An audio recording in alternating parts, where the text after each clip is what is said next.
பரிசுத்தம் பேர உம்மண்டை வந்து நிற்கும் ஓர் பாவினா. பரிசுத்தம் பேர உம்மண்டை வந்து நிற்கும் ஓர் பாவினா. ஆட்கொண்டு நீதம் உம்மருள் தந்து கிருபையாய் வழி நடத்தும். என்னை ஆட்கொண்டு நீதம் உம்மருள் தந்து கிருபையாய் வழி நடத்தும். இதய கதவை திறந்தனே, என்னுள்ளத்தில் வாரும் இயேசு சுவாமி.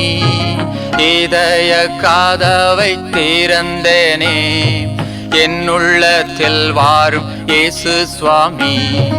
வேலையீனம் யாவையும் போக்கி காத்து கொள்ளும் தேவா. வேலையீனம் யாவையும் போக்கி காத்து கொள்ளும் தேவா. கர்த்தருக்குள் அன்பானவர்களே, அனுதினமும் கிறிஸ்துவுடன் தியான வேலைக்கு உங்களை அன்புடன் அழைக்கிறோம். இன்றைய தியானத்திற்கான வேத வாசிப்பு 2 நாளாகமம் 7ஆம் அதிகாரம் வசனங்கள் 12 முதல் 22 வரை. தியானத்திற்கான தலைப்பு தாழ்மையின் ஜெபம். என் நாமம் தரிக்கப்பட்ட என் ஜனங்கள் தங்களை தாழ்த்தி ஜெபம் பண்ணி என் முகத்தை தேடி தங்கள் பொல்லாத வழிகளை விட்டு திரும்பினால். 2 நாளாகமம் 7:14. பல ஆண்டுகள் கடந்தும் 2004 நடந்த சுனாமி பேரலையின் தாக்கம் நமது மனதை விட்டு இன்னமும் நீங்கவில்லை. இது கிறிஸ்துமஸ் தினத்தின் அடுத்த நாள் நிகழ்ந்ததால் ஒவ்வொரு வருடமும் இந்நாட்களில் மக்கள் தமக்கு நடந்த அனுபவங்களை குறித்து இன்னமும் பேசிக்கொண்டே இருக்கின்றனர். அன்பானவர்களின் மரணங்களை நினைத்து உள்ளுக்குள் அழுது கொண்டும் இருக்கின்றனர்.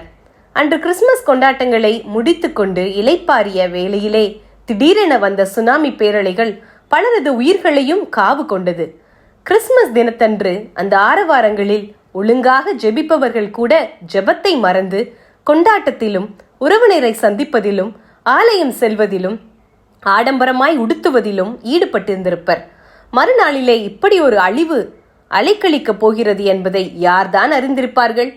சாலமோன் தேவனுக்காக ஆலயத்தை கட்டி அதை பிரதிஷ்டை செய்த பின்பு கர்த்தர் சாலமோனுக்கு இரவிலே தரிசனமாகி தேசத்தை அழிக்கும்படிக்கு தாம் வானத்தை அடைத்து வெட்டுக்கிளிகளுக்கு கட்டளையிட்டு அல்லது கொள்ளை நோயை அனுப்பும்போது, என் நாமம் தரிக்கப்பட்ட என் ஜனங்கள் தங்களை தாழ்த்தி ஜெபம் பண்ணி என் முகத்தை தேடி தங்கள் பொல்லாத வழிகளை விட்டு திரும்பினால் அப்பொழுது பரலோகத்தில் இருக்கிற நான் கேட்டு அவர்கள் பாவத்தை மன்னித்து அவர்கள் தேசத்துக்கு சேமத்தை கொடுப்பேன் என்று வாக்கு பண்ணினார்.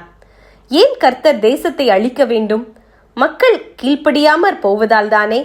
பிரியமானவர்களே, இன்று பாவத்துக்குள் கிடக்கும் நமது தேசத்துக்காய் ஜெபிக்க நாமே தான் கடமைப்பட்டிருக்கிறோம். நம்மில் எத்தனை பேருக்கு தேசத்துக்காய் ஜெபிக்கும் பாரம் உண்டு? தொலைக்காட்சியில் வெளிவரும் செய்திகளை கேட்டு தேசத்திற்காக பாரத்தோடு ஜெபிக்கும் வயதான ஒரு தாயாரை நான் அறிவேன். நமது தேசத்துக்கு சேமம் வேண்டுமாயின் இந்த தாயாரை போல முதலாவது நாம் நம்மை தாழ்த்த வேண்டும். தாழ்மையான ஜெபமே தேவ சமூகத்தை அசைக்கும். இப்படிப்பட்ட ஜெபத்தை நம்மாலே தான் செய்ய முடியும்.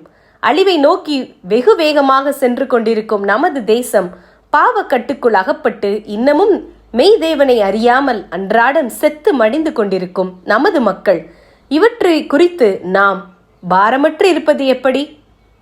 நாம் அமைதலுள்ள ஜீவனம் பண்ணும்படிக்கு அதிகாரிகளுக்காகவும் ராஜாக்களுக்காகவும் ஜெபம் பண்ண வேண்டியதும் நாமே.